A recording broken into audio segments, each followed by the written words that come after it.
السلام علیکم اسٹوڈنٹس. ہمارا آج کا ٹاپک جو ہے وہ تحریک علی گڑھ ہے. جیسے کہ ہم نے پہلے ڈسکس کیا کہ تحریک دیوبند بھی مسلمانوں کے لیے دوبارہ سے اپنی نشاط ثانیہ یعنی نئی زندگی حاصل کرنے کے لیے مسلمانوں کی ایک جد و جہد کی جو اسے کہیں کہ ایک کوشش کا نام تھا. انہوں نے ایک باقاعدہ مدرسہ قائم کیا دیوبند کے نام سے، اور وہاں پہ پھر دیوبند کے حوالے سے ایک تحریک شروع ہوئی مسلمانوں کو دوبارہ سے اپنی نظام تعلیم کی طرف اور اسلام کی طرف راغب کرنے کے لیے. اسی طرح سر سید احمد خان نے بھی تحریک آزادی کے حوالے سے یعنی مسلمانوں کے لیے دوبارہ سے 1857 کی جنگ آزادی کے بعد جو ان کے ساتھ سلوک کیا گیا انگریزوں کی طرف سے، اس سے مسلمانوں کو ان حالات سے نکالنے کے لیے تحریک علی گڑھ شروع کی گئی. 1857 کی جنگ آزادی کی ناکامی کے بعد انگریز سارے ہندوستان پر قابض ہو گئے تھے. ایسٹ انڈیا کمپنی کی بجائے برطانوی حکومت نے براہ راست ہندوستان کا کنٹرول سنبھالی. یعنی پہلے انہوں نے ایسٹ انڈیا کمپنی کے ذریعے وہاں پہ قدم جمائے، اور اس کے بعد پھر وہ براہ راست جو تھے وہاں پہ قابض ہو گئے تھے. اور آخری مغل حکمران جو تھا بہادر شاہ ظفر، انہوں نے اس کو بھی معزول کر کے یعنی اس کو گرفتار کر کے انہوں نے اس کو قید میں ڈال دیا تھا. اور پھر جو کہ مسلمانوں نے وہاں پہ 700 سالہ حکمرانی جو تھی کی اس کا انہوں نے خاتمہ کر دیا. مسلمانوں کی یہ بہت ہی مشکل اور کٹھن دور تھا، کیونکہ انگریزوں نے حکومت جو تھی وہ مسلمانوں سے چھینی تھی. اس لیے مسلمان کسی کے مطلب زیر نگیں ہو کر نہیں رہ سکتے تھے، یعنی وہ کسی کے انڈر نہیں رہ سکتے تھے. اس لیے ان کے لیے یہ بہت ہی مشکل دور تھا. 1857 کی جنگ آزادی کے بعد سب سے زیادہ جو انہوں نے ذمہ دار ٹھہرائے تھے وہ مسلمانوں کا ٹھہرایا. وہ کہتے تھے کہ مسلمانوں کی وجہ سے انگریزوں کو بہت زیادہ جو ہے مشکلات اور کا سامنا کرنا پڑا ہے. انہوں نے پھر لہٰذا وہاں پہ سرکاری جو زبان تھی فارسی تھی اس کو ختم کر دیا. ان کے اسکول و مدارس اور بند کر دیے گئے. ان کے اوقاف یعنی جو ان کی جائیدادیں تھیں مسلمانوں کی وہ بھی ضبط کر لی. انگریزوں نے ہندوستان پر اپنا نظام تعلیم جاری کر دیا. یعنی ہر طریقے سے انہوں نے مسلمانوں کو جو ہے نا وہ غلامی کی طرف دھکیل دیا. اس لیے جو ہندو تھے ان کے لیے یہ کوئی نئی چیز نہیں تھی، کیونکہ وہ پہلے مسلمانوں کے انڈر تھے. اس کے بعد انہوں نے کہا کہ حکومت جو ہے وہ انگریزوں کے پاس چلے گی، اس لیے انہیں اس بات سے کوئی خاص فرق نہیں پڑا تھا. لیکن مسلمان جو تھے ان کے لیے یہ بہت ہی مشکل دور تھا، کیونکہ حکومت مسلمانوں سے چھینی گئی تھی. ان کے تعلیمی نظام کو مفلوج کر دیا گیا تھا. انگریزی نظام تعلیم ان کی روایات کے منافی تھا، کیونکہ مسلمان انگریزی زبان نہیں سیکھنا چاہتے تھے، اور نہ وہ مغربی تعلیم حاصل کرنا چاہتے تھے. وہ اپنے مذہب یعنی اسلام سے دور نہیں ہونا چاہ رہے تھے. لیکن انگریزوں نے مسلمانوں کے نظام تعلیم کو ہر ممکن طریقے سے تباہ کر دیا. گورنمنٹ کالج ہگلی میں 400 طلبہ میں سے صرف 4 مسلمان تھے. یعنی جتنے بھی وہاں پہ طلبہ تعلیم حاصل کرتے تھے وہاں پہ سوائے 4 لوگ جو کہ مسلمان تھے، اس کے علاوہ وہاں پہ کوئی مسلمانوں کے کوئی طلبہ وہاں پہ تعلیم حاصل نہیں کر رہے تھے. پھر اس کے بعد سر سید احمد خان 1870 میں گزشتہ 20 سال کے داد و شمار اکٹھے کیے. یعنی انہوں نے تمام جو چیزیں اکٹھی کر کے معلوم ہوا کہ یونیورسٹی کے جو گریجویٹ اور اعلیٰ ڈگریوں کے جو مالک ہیں وہ 3155 کے ہندوؤں کے مقابلے میں مسلمانوں کی تعداد جو صرف وہاں پہ 57 تھی. یعنی صرف 57 مسلمان تھے جو اس وقت تعلیم حاصل کر رہے تھے، کیونکہ انگریزوں نے مسلمانوں کے نظام تعلیم کو ہر طریقے سے ختم کر دیا تھا، تباہ کر دیا تھا، اور اپنا نظام تعلیم وہاں پہ متعارف کروا دیا تھا. پھر 1852 تک کلکتہ ہائی کورٹ نے ہندوستانیوں کو وکالت کا پیشہ اختیار کرنے کی اجازت دی تھی، جس میں سے صرف ایک مسلمان تھا. یعنی مسلمانوں کو تعلیمی لحاظ سے انہوں نے ہر ممکن طریقے سے پیچھے دھکیلا تھا، ان کی ہر چیز کو ختم اور تباہ و برباد کیا تھا.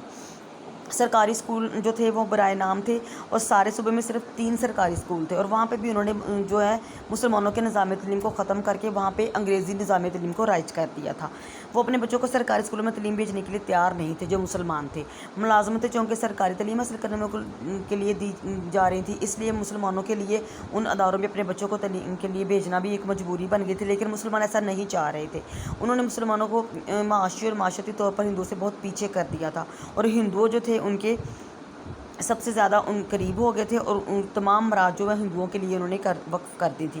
اگرچہ سر سید نے مراد آباد اور غازی پور میں بھی مسلمانوں کے لیے تعلیم کے مدارس قائم کیے، لیکن علی گڑھ میں جو قائم کیا کرنے والا جو مدرسہ ہونے والا مدرسہ تھا وہ ترقی کے لحاظ سے ایک تحریک کی شکل اختیار کر گیا، اور اس سر سید کی تعلیمی تحریک کا نام ہی تحریک علی گڑھ پڑ گیا. یعنی ان تمام حالات کو دیکھتے ہوئے سر سید احمد خان نے مسلمانوں کے لیے وہاں پہ ایک تعلیمی ادارہ قائم کیا علی گڑھ میں، جہاں سے مسلمانوں کی آزادی کے لیے ایک تحریک شروع کی گئی جس کو تحریک علی گڑھ کا نام دیا گیا. اب اس تحریک کے مقاصد کیا تھے؟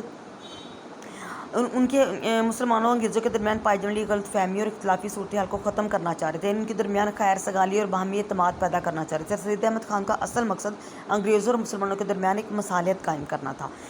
دینی اور دنیاوی تعلیمی تفریق ختم کرنا اور قومی اور دینی تقاضوں سے ہم آہنگ جدید طرز معیشت کو اپنانا تھا. یعنی وہ چاہ رہے تھے کہ دینی اور دنیاوی تعلیم کو میں تو تفریق تھی، جس میں جو فرق تھا اس کو ختم کر دیا جائے اور دینی تقاضوں سے ہم آہنگ کیا جائے اپنے لوگوں کو، اپنی قوم کو جو نئی آنے والی چیزیں ہیں ان سے متعارف کروائے اور نئی جدید طرز کے معیشت کو اپنایا جائے. پھر مسلمانوں کو تعلیمی خصوصاً جدید تعلیم کی طرف راغب کرنا اور سرکاری ملازمتوں کے حصول کے قابل بنانا، کیونکہ مسلمان جدید تعلیم حاصل نہیں کرنا چاہ رہے تھے. اس سے سر سید کا ایک مقصد یہ بھی تھا اس تحریک کو شروع کرنے کا کہ مسلمانوں کو سرکاری ملازمتوں کے حصول کے قابل بنا دیا جائے. پھر مسلمانوں کی تعلیمی حالت میں بہتری لا کر ان کی معاشی اور معاشرتی طور پر مستحکم کرنا تھا. یعنی ان کی تعلیمی حالت اگر بہتر ہوگی تو ہی وہ معاشی لحاظ سے بہتر ہو سکیں گے. تو یہ بھی تحریک علی گڑھ کا ایک مقصد تھا. مسلمانوں میں توہم پرستی ختم کر کے، یعنی پرانے خیالات کو ختم کر کے سائنسی اندازی فکر پیدا کرنا تھا. یعنی جدید طریقوں کے بارے میں ان کے اندر واقفیت پیدا کرنا، ان کو نئی چیزوں کے بارے میں اویئر کرنا، آگاہ کرنا تھا. مسلمانوں میں عظمت رفتہ کا احساس اجاگر کرنا. عظمت رفتہ کا احساس اجاگر کرنے سے مراد کہ اس وقت جو دور جس چیزوں سے گزر رہا ہے مسلمانوں کو ان چیزوں سے متعارف کروایا جائے تاکہ مسلمان اور ملی شخص کے ساتھ پیدا ہو سکے، تاکہ وہ آپس میں مل جل کر اپنے لیے قومی شخص یعنی اپنے لیے ایک نئی زندگی حاصل کر سکیں اور اسلام کے اصولوں کے اوپر کاربند رہ کر اپنے لیے ترقی کی راہ پر چل سکیں. اسلام کے تصور کو فروغ دینا. پھر روایتی جدید تعلیم میں ہم آہنگی پیدا کرنا، یعنی پرانی اور نئی تعلیم مسلمانوں کے نظام تعلیم میں اور مغربی نظام تعلیم میں ایک توازن قائم کر کے وہ مسلمانوں کو اس قابل بنانا چاہ رہے تھے کہ مسلمان اس تعلیم کو حاصل کرے تاکہ وہ معاشی اور سیاسی اور تعلیمی لحاظ سے ہندوؤں کے مقابلے میں آ سکے. پھر ان کی زندگی کا عملی مسائل سے ربط پیدا کرنا تاکہ وہ ان چیزوں کو استعمال میں لاتے ہوئے اپنی زندگی کے مسائل کو حل کرنے کے قابل ہو سکے. مسلمانوں کو کاروبار، ملازمت اور تعلیم کے لیے رہنمائی فراہم کرنا. تو یہ بھی تحریک علی گڑھ کے مقاصد میں سے یہ تمام چیزیں اس میں شامل تھیں اور یہی ان کا اصل مقصد تھا کہ مسلمانوں اور انگریزوں کے درمیان مفاہمت پیدا کر کے مسلمانوں کے جدید علوم سے متعارف کروایا جائے تاکہ مسلمانوں کو اس قابل کیا جائے کہ وہ مغربی تعلیم کو حاصل کر کے نئی تعلیم تقاضوں کے مطابق اپنے آپ کو ڈھال سکیں اور ملازمت کے قابل ہو سکیں. تو ہی مسلمانوں کی جو اقتصادی اور معاشی زندگی بہتر ہو پانی ہے.